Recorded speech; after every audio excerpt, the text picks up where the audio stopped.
Hey guys, and welcome back again sa Happy Tommy Channel. Bago yan guys.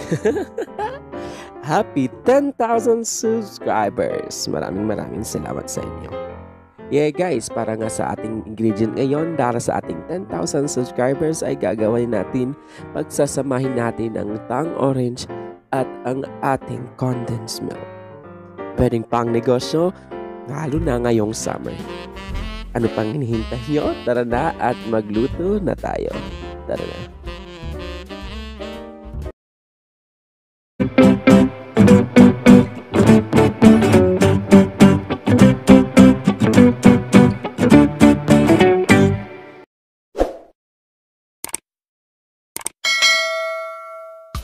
So yan guys, balik ko lang yung ating intro kanina. So explain ko lang, ang ating gagamitin ngayon ay tang orange, isang sachet. Oops, hindi isang sachet. Maglagay muna tayo ng 1/2 cup ng water and then maglagay tayo ng 1 tablespoon ng ating tang orange. And then, i-mix lang natin hanggang ma-dissolve ang ating tang. Set aside at sa next procedure na tayo.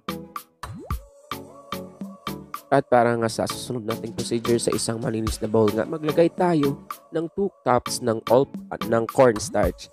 And then maglalagay ulit tayo ng 1/4 cup ng all-purpose flour para mag-balance yung lambot at yung tigas ng ating ginagawang puto siko. Ayan guys, mix lang natin hanggang mag-combine yung all-purpose flour and cornstarch.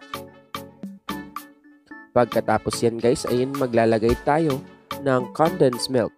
So half can ng condensed milk lang ang ating ilalagay dahil yun lang ang ating kakailanganin sa mixture na ito.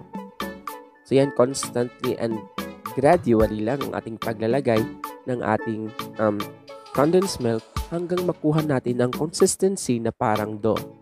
So yan guys, mix lang natin hanggang mag-combine na nga yung ating mixture.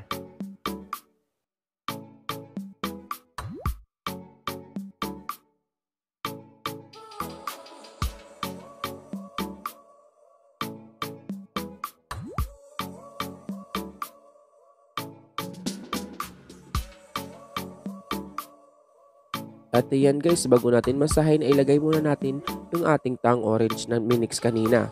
So ang ilalagay lang natin ay 3 teaspoon ng tang orange. Depende sa iyo kung gusto mo yung flavory na orange or kung gusto mo ng yung sakto lang.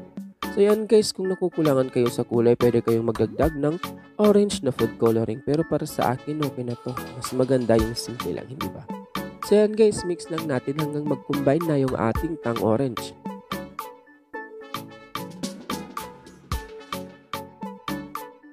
At ayan guys, sa puntong ito ay kakailanganin natin ng ating mahiwagang kamay para masahin ang ating mixture.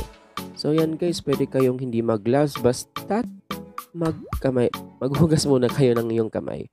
Dahil nga sa gloves na ito ay dumidikit yung ating mixture, kaya hindi advisable. Pero pwede kayong maglagay ng oil para hindi dumikit yung mixture natin. So ayan guys, kailangan lang natin masahin para magkuha natin ang consistency na parang dough.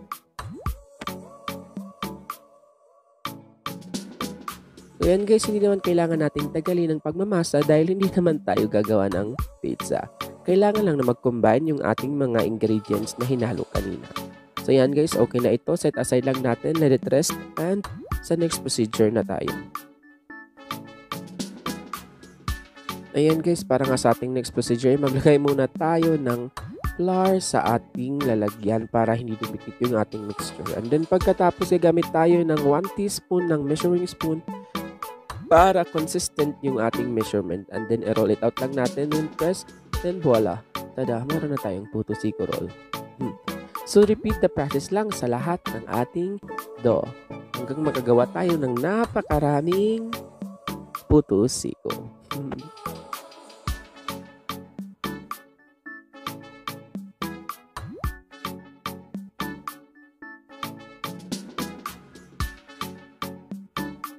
At sa susunod nating procedure ay kailangan natin itong i-bake sa ating oven. And then sa isang malinis na pan ngayon, maglagay muna tayo ng flour sa ating pan para hindi dumikit yung ating mixture. And then i-bake lang natin ito ng 10 to 15 minutes. Kailangan lang natin tingnan every 5 minutes kung luto na ang ating puto siko para hindi siya masunog. Hindi ba?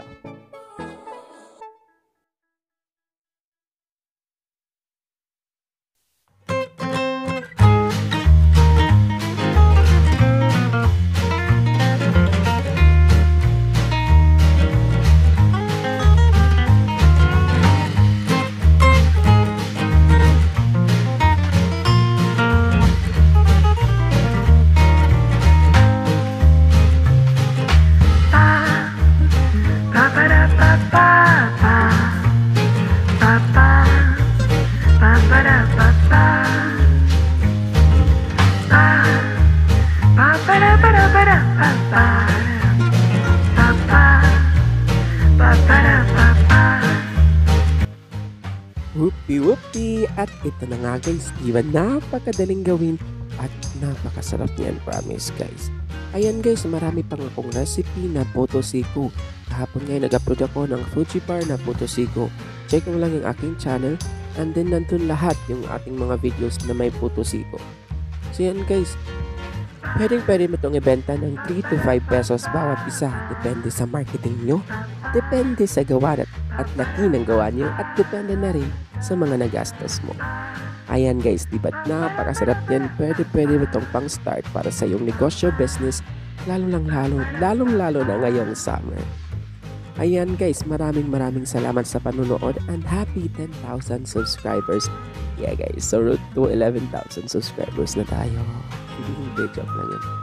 So yan guys, maraming salamat sa panonood. Huwag mong kalimutan mag-like and subscribe and click that notification bell para updated ka sa ating mga daily uploads.